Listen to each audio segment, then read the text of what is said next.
What's going on, guys? It's your boy. Welcome back to another video. Today we're going to be doing a Thunderbolts review, and I'm going to go ahead and apologize now. I am going to go so far in depth into this movie. This is probably going to be one of my longest movie reviews I've ever done. I really enjoy this movie. All of my problems that I have with it are relatively nitpicky, and I think that for the most part, one of my biggest negatives of this movie is that I just wish we could have gotten more of it. So, that being said, let's dive into this, shall we? Modded movie review. Okay, so for anybody who has not seen the movie, I am going to do a quick 3-minute little section of here's my spoiler-free thoughts. So first off, I want to go ahead and say the team dynamic is absolutely electric. I think that for the most part, all of these characters bounce off of each other incredibly well, and they do such a good job starting off with them butting heads. If you like the original Avengers movies where they have sequences where Thor, Captain America, and Iron Man are fighting because they don't quite understand each other yet, you get a lot of that in the bunker sequence. We're seeing a lot in the trailers. You get to see these characters fully work together in ways that I think are really creative. I think that kind of putting them in this underground bunker and making it almost like an escape room-esque scenario where they have to work together for their survival was such an incredible way to put this group of unlikely heroes together and actually make them work together. And I think it's really entertaining. I think that for the most part, Florence Pugh's acting is absolutely phenomenal in this. I think that if you're a big Yelena Belova, I just butchered her name, I'm sorry. If you're a big fan of that character, you're going to absolutely love this movie. I think that she is without a doubt the main character in this film. I think that in many ways, this movie does feel like a Black Widow too, with how it fleshes out the Red Guardian and how it fleshes out Yelena and how it fleshes out Taskmaster. She gets so much character development. It is absolutely incredible. Everything they're able to do with that character, it's shocking. It's honestly mind-blowing in my opinion. But that being said, to get on to some of the other things, I think that Bucky is absolutely charming in this. I think that he's fantastic. I definitely wish he could have been a little bit more involved in the movie. I feel like him kind of becoming this congressman really limits some of the stuff that he can do in this movie. But I also like the fact that they play into the fact that this man is in no way, shape, or form ready to be a congressman. There's a lot of really good humor that comes with that. I think overall this movie just has a lot of great humor in general, and we get a lot of really fun action sequences. I think that the opening act has an incredible overhead shot with Yelena Belova just kind of taking out a giant room of bad guys, and it's like a hallway sequence, almost like Daredevil-esque. I absolutely love that. I think that that was incredible. I think that the way that they kind of depict mental health and the struggles that Sentry goes through throughout this movie is incredibly mature, and for Marvel standpoints, I'm honestly shocked they were able to pull it off as well as they do. And I think that they do a lot of things that could very easily come off as cringy, but the direction is so powerful. The cast does an incredible job of making it just beautiful. I think that one of the best ways to say that this third act does something that, in my opinion, would not work if you don't have the right cast, you don't have people who have good chemistry with each other, and you have a director who is competent and knows what he's doing and how to make this sequence feel more like a giant comforting hug as opposed to something that is just kind of awkward. Okay, Future Editing Blake here. Before I get into my full spoiler section, I do want to go ahead and say a couple things that I did not mention yet. For one, I absolutely love Lewis Pullman. I think that he's absolutely incredible in this. I feel like I don't talk about him enough. Even in the whole segment I'm about to do with the spoilers, he's an incredible actor, and I think that his performance is great. But one thing in particular that I do want to say, in this next section, I'm about to absolutely rip apart the movie for a solid 6 minutes. I really enjoy this film. I want to make it clear right now. I do love this movie, and the things that I'm complaining about are 100% really tiny little nitpicky things and stuff that obviously after watching a movie, you have the benefit of hindsight and you can realize, oh, well, this could have been better, or oh, this scene should have been like this. So I'm not by any means trying to attack Marvel and be like, wow, this movie sucked. And I just realized that it sounds really negative, really bad. I love the movie. I think that it's great, and I think that all of the characters are so entertaining and interesting, which is part of the reason why one of my biggest complaints I'm about to make is that I wish we could have spent more time with the characters. So, that being said, here's my full little spoilery review side of things. Overall, I really enjoyed the movie, and I would definitely recommend going and watching it in a theater. I think that there are some action sequences that work incredibly well in the theater, and I think that there's also just some incredible, Lewis Pullman's acting is phenomenal, and there are some sequences where, he's able to play such a layered character with so much emotional depth, and being able to see his facial structures on that huge screen really works. I think that this was almost like an Oscar level performance in a Marvel movie, and I don't think we get that very often. I think that Lewis Pullman, I would not be surprised if he wins an Oscar at some point in the next 10 years. This performance was absolutely incredible, and it was It was really damn good. So now, to get into spoilers, there is so much stuff about this movie that I could dive into. So I'm kind of going to start off from the very beginning and work my way through the movie. So starting off, I do want to go ahead and talk about the Marvel Fanfare. I think that the way that they decided to change the Marvel Fanfare for Captain America Brave New World really made a lot of people upset. But I want to talk about why I think it's actually an incredibly smart decision, and that I think it's actually great that they are starting to do different Marvel Fanfares for each different movie, so that the Marvel Fanfare feels like a part of the film, as opposed to a lot of other studios are starting to do this now, where like DreamWorks has it, Blumhouse has it, where before their movie starts, they'll kind of show you like little glimpses of like, hey, here's our most iconic characters. Hey, you love that movie? Yeah, you're gonna love this movie because we're the same studio that did that movie. And it kind of feels like they're just kind of like show you a quick like glimpse of like their greatest hits to remind you that they are a competent film studio, and it doesn't feel like something that should be a part of the movie. So I like the fact that they're making them more personalized for each individual film. I think that that's smart, and something in particular that I really like about that is the old Marvel Fanfare worked well in a world where they were creating the first interconnected universe, right? You're going to go see Black Panther and you know that there's going to be a post-credit scene where you're seeing characters from Captain America. You go to see Ant-Man and once again there's a post-credit scene where, you know, he interacts with Captain America, he interacts with the Falcon throughout the movie. There's so much cool things that happens in the early on parts of, you know, the MCU, phase 1, phase 2, phase 3, where that interconnectivity is such an integral part of what the MCU is, that the fanfare made sense for it to have like clips of like, hey, here's this character, here's that character, hey, here's this character, here's that character, because it's all connected. And I think that in Marvel Phase 4, Marvel Phase 5, they're trying to kind of stray away from that interconnectivity a little bit, where they want each movie to feel like a standalone film. I think that that's an incredible decision. As somebody who has a lot of friends who want to get into Marvel but can't because it's too daunting, I think that it is important to kind of scale things back and try to make sure that every individual film can be somebody's first Marvel film that they go to.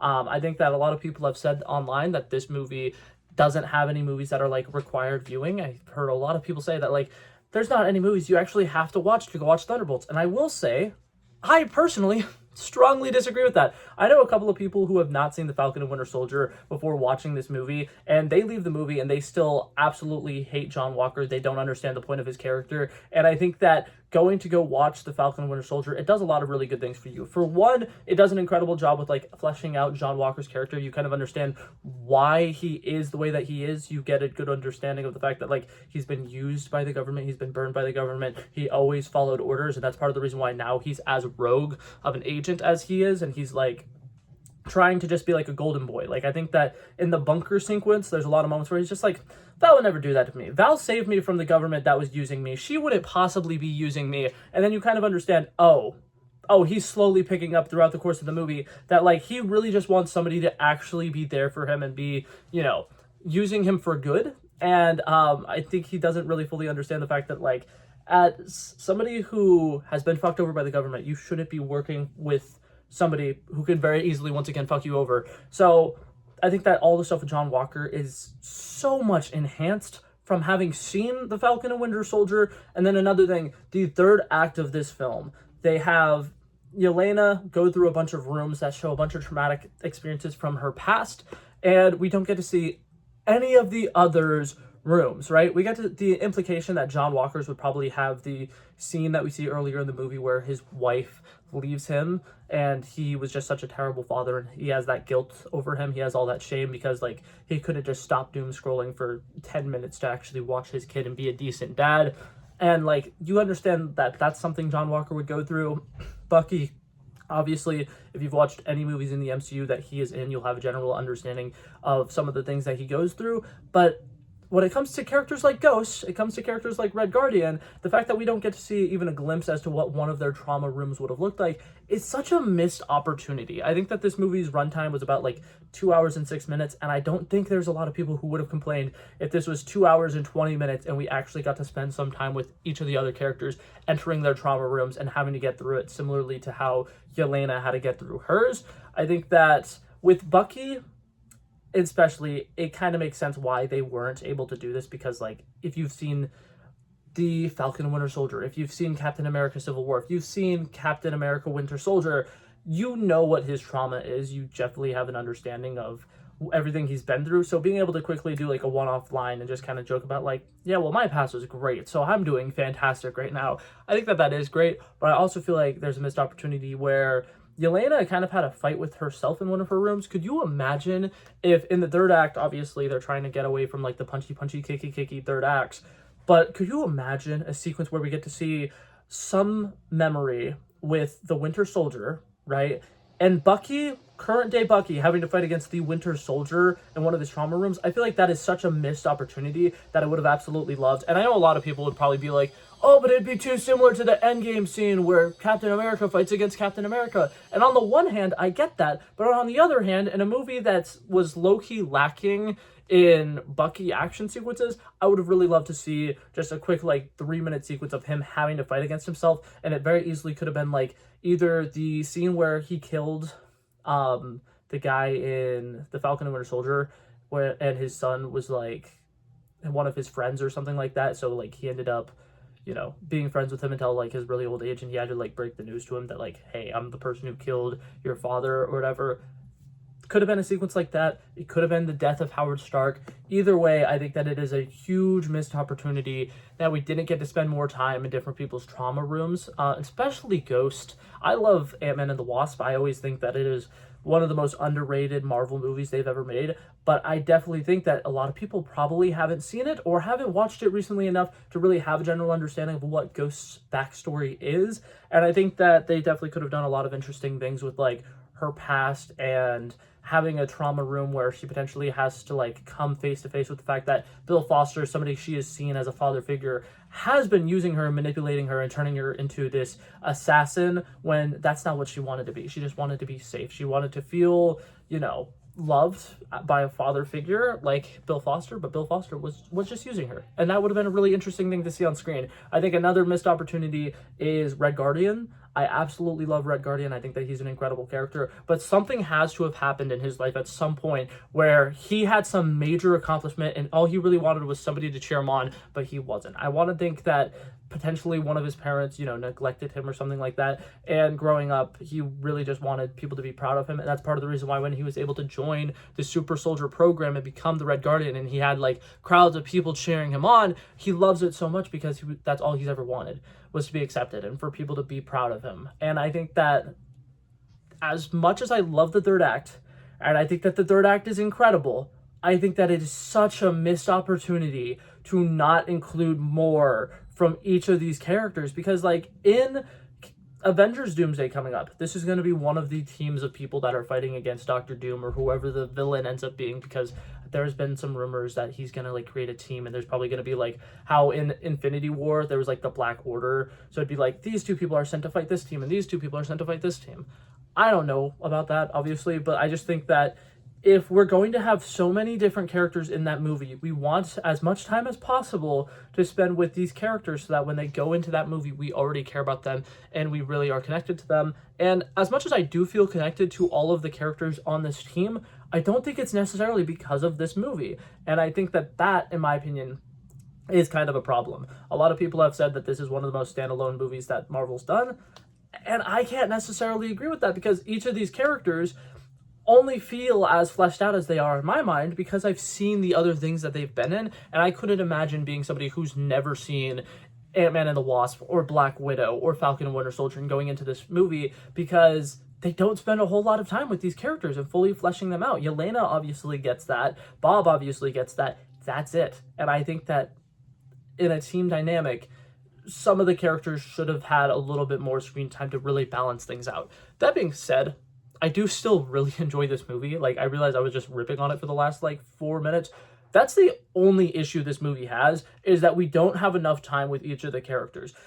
The time that we do have with the characters is spent perfectly. They do such a great job of humanizing John Walker. I think the fact that his wife left him really, was a snap back to reality kind of moment for him. And I think that there's a lot of moments, when they escape the what's it called, the underground bunker or whatever, and they're on the run in the middle of the desert, and he finds a cactus berry and he cuts it open for them, and he's just kind of telling them a story of this time he was in the military. I think that that's an incredibly humanizing moment. I think that that's fantastic. I think that the way that they all kind of poke fun at each other is incredibly fun, because I think that even though obviously at the beginning it is kind of meant more sincerely, that as the movie progresses, they kind of have this understanding of the fact that like they're all really similar. They're like a little island of misfit toys here, and they work well together because they all are very scrappy and they all kind of have this like self-doubt and self-hatred towards themselves. And I think that the way that they embrace their self-hatred and kind of like understand that like it isn't healthy to have this mindset by the end of the film is absolutely incredible. I think that the Void might quite literally be the best villain decision in the history of Marvel. I think that a lot of people were looking at the trailers and everything and were like, there's no way that Marvel can potentially beat, there's no way that the Thunderbolts could possibly beat this character. He's too powerful, he's too strong.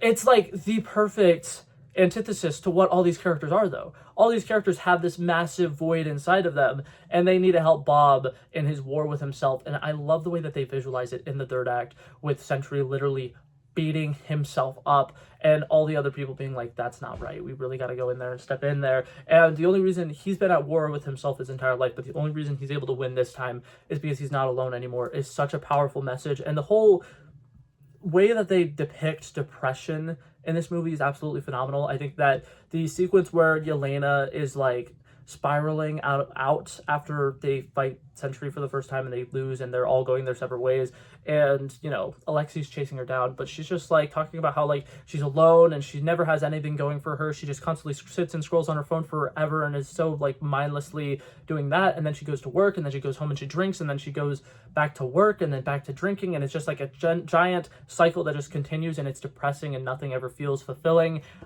That scene is so good. That's an incredible monologue. Florence Pugh absolutely nails it. Her emotional gravitas in this entire film is just perfect. Her acting performance is so perfect in this movie, and I think that the way that Alexi is kind of able to snap her out of it and be like, hey, look, I understand that things look incredibly bleak right now, but like, you're not alone. You don't have to be alone. You've always wanted to be somebody who people can rely on, and you're doing that now. Look at this opportunity that you have where there's other people that you've just spent the last day with, and they kind of look up to you. They kind of see you as a leader figure, and I love that entire speech that Alexi gives. I think that David Harbour is one of the best actors currently working when it comes to being able to be incredibly silly, being able to be ridiculous, over the top, cartoony, because in this movie he really does feel like a cartoon character amongst all these actual real people, and being able to like flip a switch and then go into being very sincere and wholesome and mature in a scene where he needs to be more serious. And I think that the only other Marvel movies that do as good of a job with balancing the seriousness and the jokes is quite literally Guardians of the Galaxy. I think that Guardians of the Galaxy Volume 3, in my opinion, is one of the top 3 MCU movies of all time. And this, in my opinion, is one of Thunderbolts, in my opinion, is one of the only other movies that matches that. So I'm a really big fan of this film. I think that the action sequences are incredible. The Sentry fight sequence where they're all fighting against Sentry is phenomenal. Like, you can't say that that is not an incredible fight sequence, because the way he's just throwing them around is fantastic. The way that like Bucky is ready to like blow his head off, awesome. Like, they definitely are like actually trying to fight to kill Sentry right now. Like, even though you know, Yelena's like, no, we need to help him, we can't, you know, fight him or whatever.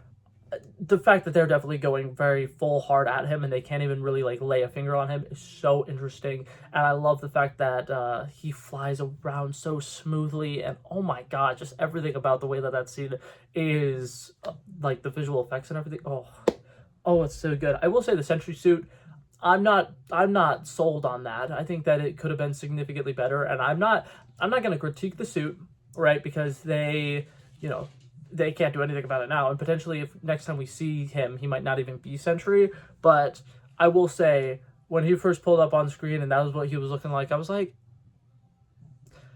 I don't know how I feel about that. So I still don't know how I feel about that. I'm potentially going to watch this movie again in theaters. I can see myself definitely doing that, because this movie had a lot of jokes that were absolutely incredible, that like were really quick, like, and you'll miss it kind of moments. And so I feel like this movie would really benefit from a rewatch. I think that the humor in this is absolutely phenomenal. I think that Ghost is so funny in this. I think another thing, the sequence where Bucky is kind of recruiting them for the first time and he has them all tied up in different ways depending on their power sets, which I love. That's freaking hilarious.